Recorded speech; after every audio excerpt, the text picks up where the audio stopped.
সুপ্রিয় দর্শক, আসসালামু আলাইকুম। কেমন আছেন সব? আশা করি আল্লাহর রহমতে ভালোই আছেন। চলে এলাম আজকে নতুন রেসিপি নিয়ে। চলুন তাহলে দেখে নিন আজকে রেসিপিটি। আজকে বানিয়ে নেব চিকেন 65। চিকেন দিয়ে আমি 2 রকমের রেসিপি শেয়ার করেছি। এই জন্য প্রথমে আমি এখানে হাড় ছাড়া চিকেন নিয়েছি। এর মধ্যে আমি 250 গ্রাম চিকেন নিয়ে এর মধ্যে দিয়ে দিচ্ছি লবণ, স্বাদ মতো হলুদ গুঁড়ো, জিরা, ধনে গুঁড়ো, এগুলো সবগুলো হাফ চামচ করে দিয়েছি।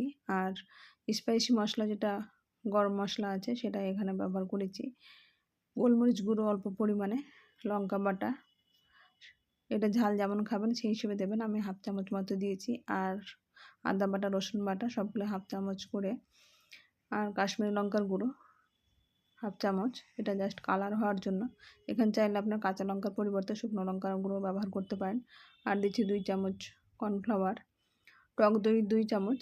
এখানে টক দই জলটাকে আমি ঝরিয়ে নিয়েছি, জল যাতে না থাকে সেটা খেয়াল রাখতে হবে।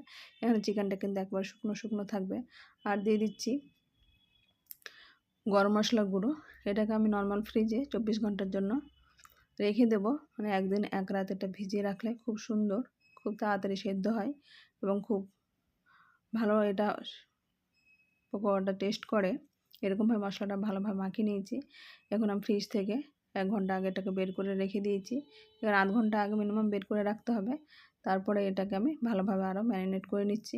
এখন ওভেন একটা কড়াই বসিয়ে কড়াইতে তেল দিয়ে তেলটা ভালোভাবে গরম করে নিয়েছি। এখন চিকেনগুলো যেহেতু একটা ডুমো ডুমো করে এরকম কাটা আছে, এখন চিকেনগুলো এরকমভাবে আমি দিয়ে দেবো। চিকেনটা দেখে বুঝতে পারছেন কতটা শুকনো, এরকম ড্রাই করে রাখতে হবে যাতে মশলাগুলো সবগুলো ঢুকতে পারে। আমি মিডিয়াম হিটে আমি চিকেনগুলো এরকমভাবে ভেজে নিলাম। দেখে বুঝতে পারছেন ফুল ফ্লেমে করলে কিন্তু এটা তাড়াতাড়ি উপর দিকটা কালার চলে আসে আর ভেতর দিকটা ভাজা হয় না। এরকমভাবে যদি 24 ঘন্টা ভিজিয়ে রাখেন তাহলে কিন্তু খুব তাড়াতাড়ি চিকেনটা ফ্রাই করা হয় এবং খেতে বেশ টেস্টফুল হয়, মশলাগুলো যেহেতু ভিতরে ভালোভাবে ঢুকতে পারে। এখন এরকম করে একই তেলের মধ্যে আমি একটা একটা করে এরকমভাবে দিয়ে আমি মিডিয়াম ফ্লেম করে নিই, ব্রাউন কালার করে ভেজে নেব।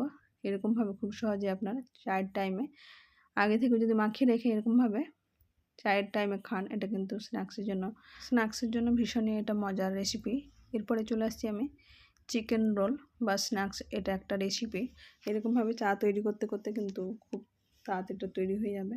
জাস্ট এখানে 1 কাপ আমি ময়দা নিয়েছি, আর নিচে এখানে কালো জিরে, জোয়ার, মৌরি এগুলো সব ভেজে রাখা আছে। এটা মুখশুদ্ধ হিসেবে ব্যবহার করি। চাইলে আপনারা শুধু কালো জিরা দিয়ে ব্যবহার করতে পারেন। আর দিচ্ছি অল্প পরিমাণ লবণ, 2 থেকে 3 চামচ মতো সাদা তেল, চাইলে এখানে আপনার ঘি, বাটার এগুলো ব্যবহার করতে পারেন। আমি তেলটা দিয়ে আর কালো জিরা সবগুলো ভালোভাবে উপকরণ মিশিয়ে নেওয়ার পরে নর্মাল জল দিয়ে অল্প অল্প করে এরকমভাবে আমি মেখে নেবো। এখানে একটা শক্ত ডো তৈরি করে নেব। এটা মাখিয়ে আমি এর মধ্যে আমি তেল কিছুটা মাখিয়ে নিয়ে একটা সাদা পরিষ্কার কাপড় ভিজিয়ে নিই, এটা রেখে দেবো আধ ঘন্টার জন্য। ততক্ষণে এদিকে পুরটা আমি রেডি করে নেব। এদিকে আমি চিকেন নিয়েছি, এটা বোনলেস চিকেন আছে। এর মধ্যে দিয়ে দিচ্ছি ক্যাপসিকাম, বিনস, পেঁয়াজ কুচি, আদা কুচি, রসুন কুচি, ধনে পাতা কুচানো, লবণ, হলুদ গুঁড়ো, জিরা, ধনে গুঁড়ো সবগুলো এর মধ্যে দিয়ে দেবো। আর টমেটো দিয়েছি। এখানে যতগুলো সবজি আপনারা চান, এখন শীতের টাইম, ফুলকপি, বাঁধাকপি এগুলো কুচিয়ে দিতে পারেন, বিনস। আর দিয়েছি 1 ফালি লেবুর রস। লেবুর রসটা কিন্তু অবশ্যই দিতে হবে। লেবুর রস যদি না থাকে আমচুর পাউডারও ব্যবহার করতে পারেন।